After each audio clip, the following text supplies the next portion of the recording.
يمنعش يعني نعمله سبايسي شويه. اللي مش عاجبه السبايسي يقوم بقى هو يدخل المطبخ كده في الساعه اللي احنا فيها دي، يتشطر كده ويعمل البارد.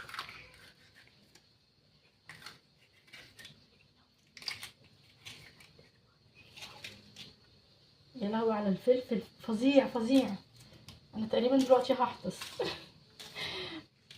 نعمله بسرعه بسرعه كده ونجري من المطبخ.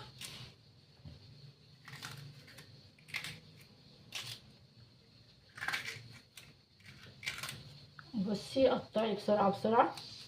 وهو ده على فكره. يا ريحته فظيعه، ريحته منفذه جدا.